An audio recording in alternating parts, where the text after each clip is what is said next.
Hello, folks. We're doing a test drive of this beauty today. We filmed its interior and there's a review on the channel. Links will be everywhere, including in the video description, so you can easily find it. Please take a look. I won't repeat myself. I admit, I've already driven it. Well, that's how slick I am. I just couldn't resist, because they claimed 93 kilometers per hour on the Moose test. Moreover, the Carey Institute issued a certificate confirming that such a result was indeed recorded at their test site. I'm an adventurous person, so I couldn't hold back. I won't lay all my cards on the table just yet. Let's start with this. We found out the prices. They turned out to be much lower than I expected. For the hybrid maximum version, they are asking $59,000. For the electric maximum, it's $56,000. Ground clearance. You can lower it by 10.5 centimeters and raise it by 15.5. Regarding the hybrid, we to this day still don't know if it's sequential or parallel. But kind of. Here's pulling information from the hotline. Kind of like it's parallel. Well, it depends on how fast you go. At higher speeds, the internal combustion engine engages and pushes the car. There are upsides and downsides. The upside is that it can cruise at 240 without the battery sagging. The downside is, in certain areas, in some countries, it can't be registered as a pure electric. That's a downside. It has been confirmed that it can turn circular on the spot. This is because it has an electric motor at the back of each wheel, and only one for two wheels at the front. This enables it to parallel park just like a Yangwang. You drive in nose first, then press a button to bring the back in. There are two versions, pure electric and hybrid. The hybrid, 2-liter turbo internal combustion engine plus 3 electric motors, a total power of 1,070 horsepower and a 38 kilowatt-hour battery. Electric. It has a 100 kilowatt-hour battery. 3 electric motors give it 960 horsepower. The hybrid accelerates in 3.6 to 100. The electric is 3.4. It comes with all-wheel drive, double air suspension, and the rear wheels steer 10 degrees. All seats are Nappa leather with ottomans. There's massage, ventilation, and heating in both front and back. We also learned that it has active side support. That is, at the moment of roll, it inflates a little bit more side support for you. 2 K-screens, 2 refrigerators, auto doors. Excellent interior trim, with natural wood almost everywhere. I believe many people have questions about this. Considering the reliability of the BYD brand, how can this even be? So much equipment for such a price. You'll find out now.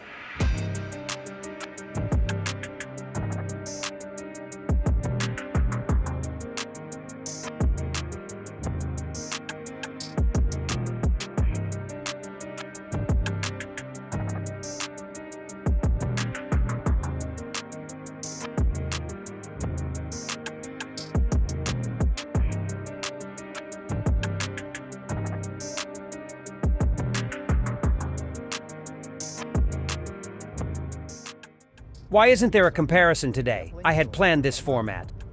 But you see, I just don't know what to compare it with. I truly don't know. Can you imagine, for that amount of money, $59,000, you can get a BMW 3rd Series with plastic door cards, completely empty, with 200 dead horses. And I'm not too confident about its reliability. BMW matches BYD, so I really don't know what to compare it with. Honestly, I'm a bit fed up with comparisons. Let's take a little break. I know this brings a lot of fun, especially in the comments it feels. 3 years back, I began testing these vehicles and people started writing that they'd fall apart in 3 years, and in 5 years, no one would remember. 5 years have passed. The BYD brand, in the ranking of the world's richest automobile companies by capitalization, soared to 3rd place. And in sales for the month of July, the previous July, BYD is now 3rd in the world for sales, following Toyota and Volkswagen. Now for the important part. As you know, here is a supercharged vehicle for $59,000. It has the same features as a Maybach, and technically it's also more advanced. Considering the fact that BYD cars in China quietly go under 1 million kilometers, let's break down how this is possible. First of all, the main point.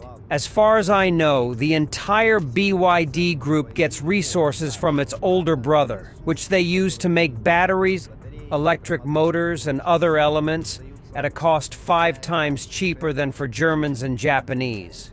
Everyone probably already knows that China is the main miner of these elements on the planet. Well, that's where for the $59,000, 2-liter turbo for 200 horsepower, 3 electric motors with a total power of 870 horsepower, and a 38 kilowatt-hour battery comes from. Such a hybrid system is currently only operational in dreams for everyone on the planet except the Chinese. Otherwise, it will cost them so much that they will have to sell such a car for $300,000 at least. Now, moving on. Interior trim is also much cheaper for the Chinese because China is the main garment factory on the planet. The display, refrigerators, and indeed all electronic equipment in the car are much less expensive because the main producer of all this on the planet is also China. In the matter of sensors, LiDAR, and the level of autonomous driving, and most importantly software, the Chinese and Tesla flew away from everyone to another planet. Overall, this is how the situation appears, considering the information I possess at this moment. Now let's talk about how the Z9 drives. When I found out the price, the first thing I wondered was where they had cheated here. Where and what they had very nicely saved money on.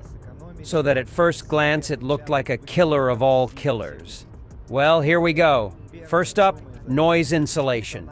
Here it is a little bit worse than average, let's put it this way. A little bit worse than average.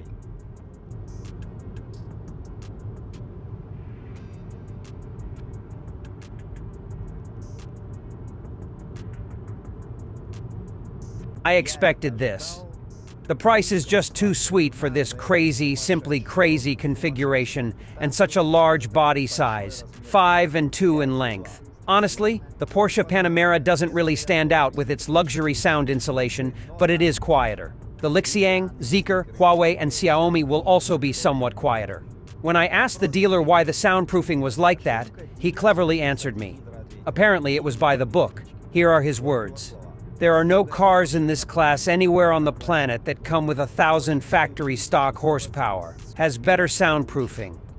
But they have hyper boost, and I can name cars that go faster than this. Here, it's not available. For that power, it's only 3.6 seconds to 100. Why? Because the car is very heavy, 2,700 kilograms of curb weight. Why is it heavy?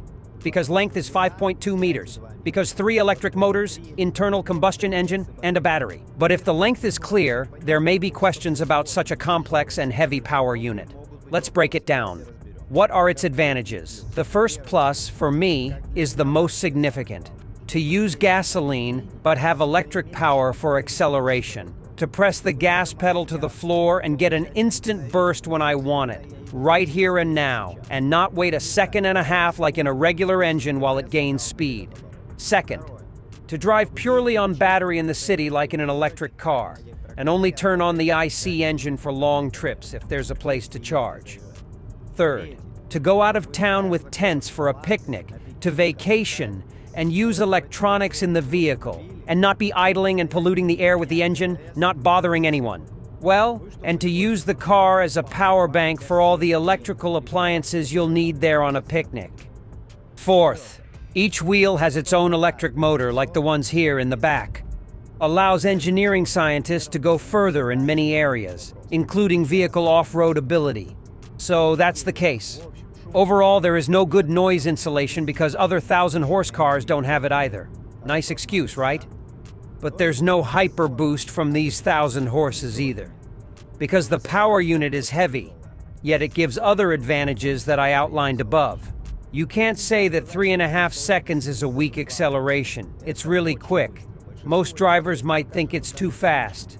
Next, the brakes are confident. No questions asked. As they claim the braking distance is 32 meters. But the regeneration is weak. It's as weak as my U8. Apparently these are the same electric motors as mine. And here they saved. Next. What I didn't expect was to find the suspension so soft. It's in normal mode. It's almost as soft as the gilevich.eng L9. In the front, there are double wishbones. At the back, there's multi-lever and double air suspension. This car has a very noticeable difference in suspension softness between normal mode and Sport Plus mode. I can't recall where I've seen this before. Additionally, you can only lower the suspension to the lowest position in Sport Plus mode. In regular Sport mode, you can't go to the lowest suspension position. This is a significant benefit for countries with varying road quality. If you want, you can raise it 15 centimeters and it will be soft. Or you lower it to 10 centimeters in Sport Plus mode and it becomes stiff. The handling question is the same.